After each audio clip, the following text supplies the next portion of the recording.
Assalamualaikum warahmatullahi wabarakatuh. Nama saya Asmaya Kairani dari Offering A2B. Nah, materi yang akan kita bahas pertama yaitu menciptakan instruksi lebih manusiawi. Desain pembelajaran itu ada tujuannya, teman-teman. Yang pertama, untuk menciptakan pengajaran yang menarik serta efektif dan efisien. Maksudnya itu kita menciptakan pengajaran yang efektif untuk para murid gitu. Terus biar murid itu tetap semangat belajar, terus biar murid-murid itu tidak bosan waktu kita ajari gitu. Terus apa sih yang menarik? Yang pertama yaitu memberikan tantangan, membangkitkan harapan yang tinggi. Maksudnya memberikan tantangan itu kita bisa melakukan kuis agar mereka tertantang untuk mengerjakan kuis tersebut. Nah, yang kedua, memiliki relevansi dan keaslian dalam hal pengalaman peserta didik. Maksudnya kita juga harus melihat nih, peserta didik di masa lalu itu gimana sih? Terus apa sih yang dibutuhkan peserta didik untuk masa depan? Terus yang ketiga, menggunakan humor atau unsur main-main. Maksudnya itu kita bisa melakukan pembelajaran dengan menggunakan cara main game atau gimana biar mereka itu senang gitu. Terus yang keempat, memegang perhatian melalui hal-hal baru. Kita harus dapat menarik perhatian para peserta didik agar mau untuk belajar. Yang kelima, terlibat secara intelektual dan emosional. Maksudnya itu biar peserta didik waktu belajar itu memiliki perasaan yang senang, terus mau lagi gitu. Yang keenam, berhubungan dengan minat tujuan peserta didik. Maksudnya kita memberikan pengajaran itu sesuai dengan minat peserta didik. Apa sih minat peserta didik itu? Minatnya itu di bagian apa? Jadi kita bisa menggunakan minat peserta didik itu. Yang ke-7, menggunakan berbagai bentuk representasi. Misalnya kita menggunakan presentasi dengan menggunakan PPT, audio atau visual, dengan menggunakan pembelajaran podcast atau gimana. Gitu teman-teman. Nah, selanjutnya aku akan membahas tentang menghormati nilai-nilai kemanusiaan. Maksudnya di sini tuh instruksi terprogram, bimbingan terstruktur, instruksi langsung, dan format desain lainnya yang muncul dari akar behavioris yang sering dianggap cukup menggaristik sebenarnya bertujuan untuk membebaskan peserta didik dari kebosanan besar kelompok instruksi pasif. Maksudnya tuh gimana ya, kayak kita itu pelajaran kan biasanya pembelajaran ditentukan sesuai dengan kebutuhan individu masing-masing yang dijalankan sesuai dengan kemajuan individu. Setiap pelajar menerima program yang disesuaikan. Peserta didik juga harus memiliki kepercayaan diri yang dibangun melalui pengalaman kesuksesan. Nah, seperti itu. Nah, yang selanjutnya aku akan bahas tentang menikmati kinerja organisasi. Secara historis, teknologi telah diadopsi oleh organisasi sebagai cara untuk meningkatkan produktivitas untuk mengurangi biaya atau meningkatkan output. Mengingat besarnya manfaat publik yang dapat dicapai dengan meningkatkan produktivitas lembaga pendidikan negeri, kami akan meninjau isu efisiensi dan efektivitas serta beberapa kemungkinan peran teknologi dalam meningkatkan produktivitas di bidang pendidikan. Gitu teman-teman. Yang selanjutnya aku akan bahas tentang mempromosikan efisiensi dan efektivitas. Efisiensi dalam pendidikan adalah subjek yang cukup rumit ya teman-teman. Dia itu mudah untuk menyetujui bahwa upaya manusia harus dilakukan secara efisien. Namun, lebih sulit untuk menyetujui perluasan gagasan ke dalam bidang pendidikan. Kesulitan ini sebagian disebabkan oleh kesalahpahaman mengenai arti efisiensi dan juga warisan upaya-upaya yang dilakukan di masa lalu yang terkadang salah arah untuk meningkatkan efisiensi sistem pendidikan. Pengajaran efektif meskipun hasilnya tidak terlalu kontroversial, namun konsep efektivitas seringkali terkait dengan efisiensi. Terus lanjut. Setelah itu kita dapat menyelesaikan masalah ini dengan mengkaji makna kedua konsep tersebut. Karena kedua konsep berasal dari ilmu ekonomi yang dimulai dengan kita mengawali makna dalam ilmu ekonomi. Nah, efisiensi ekonomi itu apa sih? Efisiensi ekonomi adalah produksi barang dan jasa dengan cara yang paling murah. Jadi kita memproduksi barang dan jasa, tapi harganya itu yang murah banget gitu. Nah, dalam konteksnya pendidikan dan pelatihan, efisiensi dapat dipandang sebagai desain, pengembangan, dan pelaksanaan pengajaran dengan cara yang menggunakan sumber daya paling sedikit untuk mendapatkan hasil yang sama atau lebih baik. Selanjutnya, semua organisasi akan menjadi lebih baik jika mereka memanfaatkan sumber daya yang tersedia.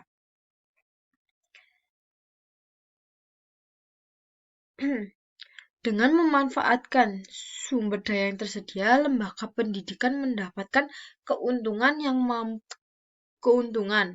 karena mampu menyelenggarakan lebih banyak pengajaran dengan sumber daya yang sama atau pengajaran yang sama dengan menggunakan sumber daya yang lebih sedikit. Lebih jauh lagi, jika lembaga-lembaga tersebut mempunyai pesaing yang menyediakan layanan yang sama, efisiensi akan menjadikan mereka lebih kompetitif. Efektivitas ekonomi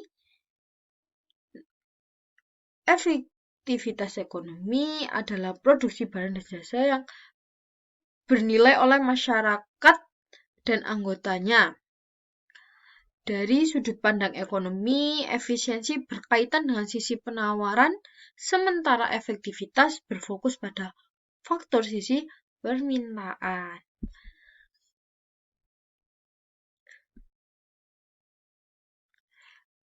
Dalam perspektif sistem, efisiensi berkaitan dengan masukan dan cara pengelolaan, sedangkan efektivitas berkaitan dengan keluaran.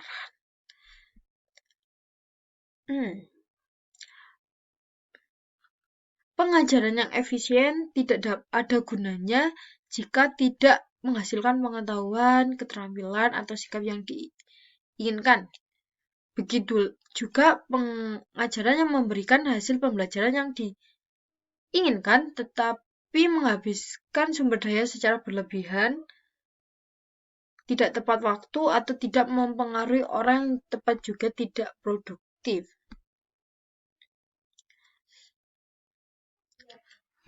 Bentar ya, guys, capek. Selanjutnya,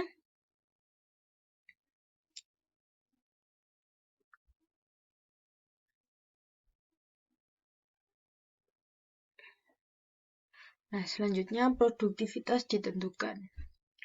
Seperti yang akan kita bahas dalam pendidikan, hasil yang diinginkan dapat memiliki arti yang berbeda bagi orang yang berbeda.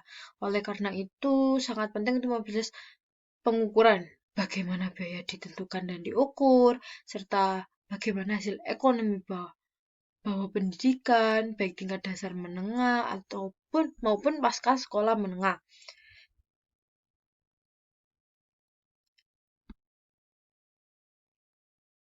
Selanjutnya, Anne Suwek juga mengusulkan bahwa untuk pendidikan K-12, prestasi siswa merupakan fungsi dari masukan kumulatif dari keluarga, teman sebaya, atau siswa lain, serta sekolah dan guru.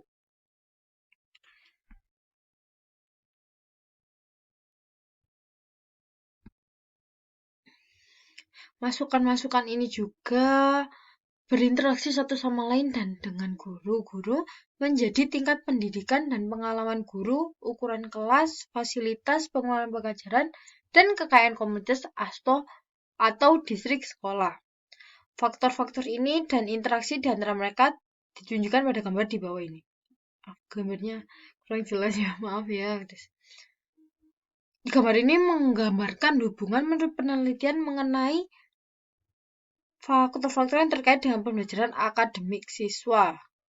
Faktornya itu seperti bakat, motivasi, dan pengalaman instruksional berkontribusi lebih langsung kepada pembelajaran daripada yang lain.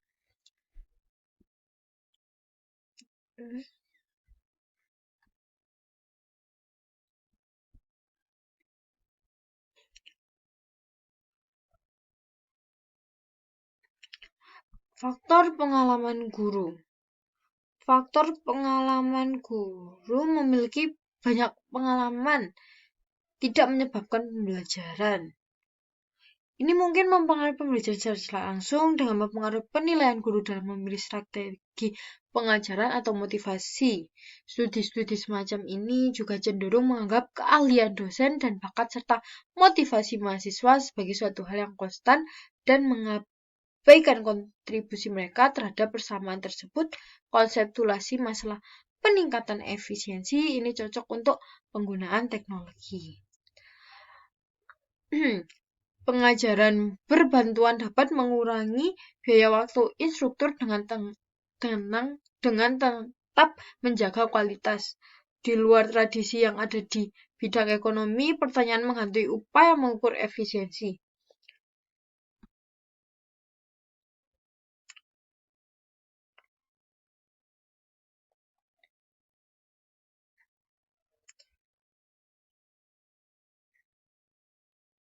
Meski tidak dieksplisitkan dalam model pendidikan ekonomi, namun pengajar seolah-olah diasumsikan sebagai pihak yang melakukan produksi. Hal ini tentu menjadi anggapan ketika mahasiswa dianggap sebagai pelanggan. Saat menggunakan metafora ini, instruktur jelas dipandang melakukan layanan untuk klien. Namun, sebagaimana yang sudah dibahas dalam bab 2, pandangan kontemporer tentang proses pembelajaran menganggap pembelajar sebagai produsen. Tidak ada pembelajaran tanpa kemauan dan partisipasi aktif dari peserta didik. Daripada menerima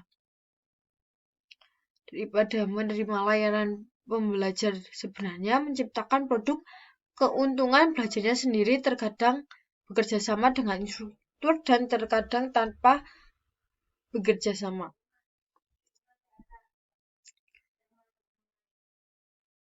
Peran instruktur masih besar menyediakan kondisi diperlukan untuk keberhasilan pembelajaran, tapi tidak dominan. Oleh karena itu, agar suatu model ekonomi mempunyai kemiripan dengan kenyataan yang ada, pembelajar setidaknya harus dipandang sebagai orang yang bertanggung jawab, co-producer keuntungan pembelajaran.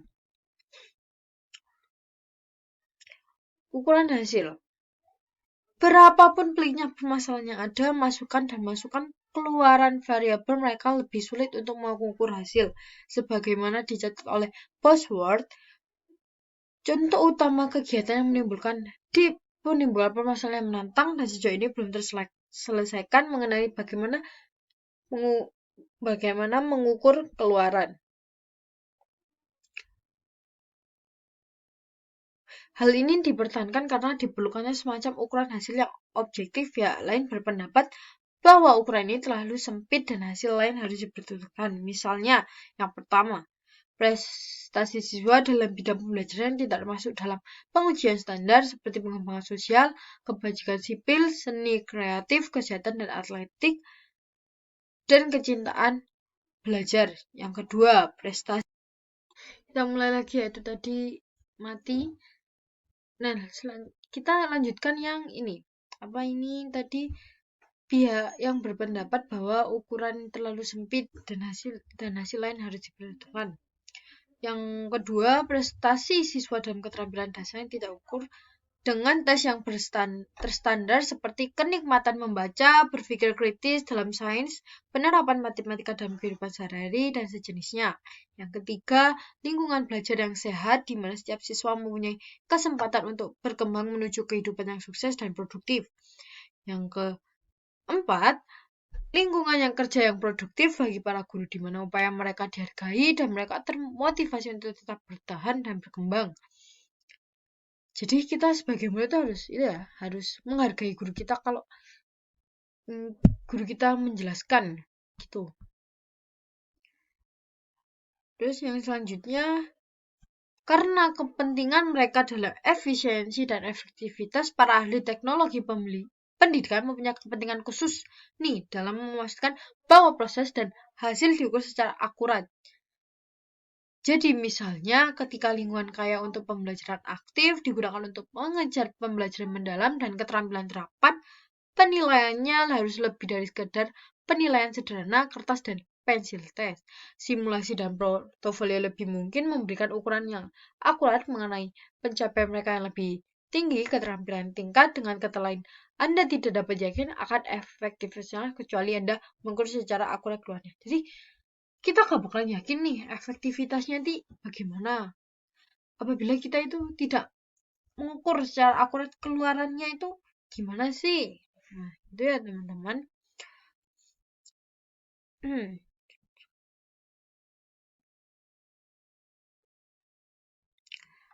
Selanjutnya kita membahas tentang kasus hipotensi. Setelah 1 tahun, para guru mulai memperhatikan dua fenomena. Dua fenomena yang pertama ini, ejaan siswa yang lebih mudah dalam karya tulis mereka, yaitu ejaan dalam konteks menjadi bermasalah. Ketika para guru menyelidiki, mereka diingatkan oleh siswa yang lebih muda bahwa dalam program bimbingan sejawat, siswa yang lebih tua seringkali menyajikan kata-kata sebagai contoh kalimat dalam konteks seringkali disesuaikan dengan pengalaman siswa yang lebih muda. Yang kedua, guru yang mengajar siswa yang lebih tua melaporkan penurunan kemampuan mengeja mereka. Siswa yang lebih tua melaporkan bahwa dengan mengajar siswa yang lebih muda mengeja, keterampilan mengeja mereka tetap tajam melalui latihan dan memikirkan cara untuk membantu siswa yang lebih muda memikirkan cara untuk mengingat ejaan kata-kata yang menyusahkan. Efisiensi tanpa efektivitas ini terjadi masalah sejarah.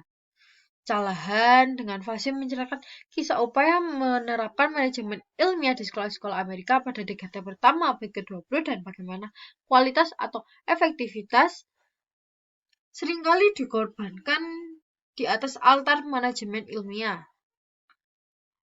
Peristiwa itu membuat para pendidik curiga terhadap upaya efisiensi. Mereka tahu secara intuitif bahwa sekolah, perguruan tinggi, dan lembaga pengajar lainnya mempunyai banyak tujuan. Banyak diantaranya tidak dijalankan atau tidak berwujud, dan mereka khawatir tentang konsekuensi yang tidak diinginkan dan mungkin akan terjadi. Di dunia usaha dan lembaga pendidikan ini akan selalu ada perdebatan mengenai tujuan apa yang layak untuk dicapai dan indikator apa yang digunakan untuk mengukur kemajuan menuju tujuan tersebut. Maka, ahli teknologi pendidikan seperti halnya pemangku kepentingan lainnya harus menjadi bagian dari diskusi ini. Mereka dapat menunjuk pada penelitian yang menunjukkan teknologi tersebut proses pembelajaran berbasis dapat berkontribusi terhadap produktivitas.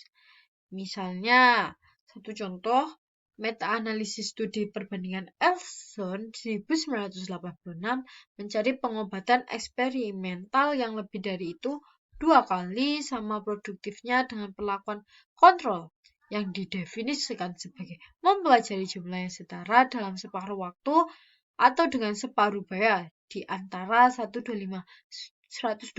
studi yang memenuhi kriteria ini, sekitar 70% yang merupakan variasi dalam pengajaran terprogram, bimbingan belajar terstruktur, atau pengajaran terprogram yang seperti pengajaran langsung.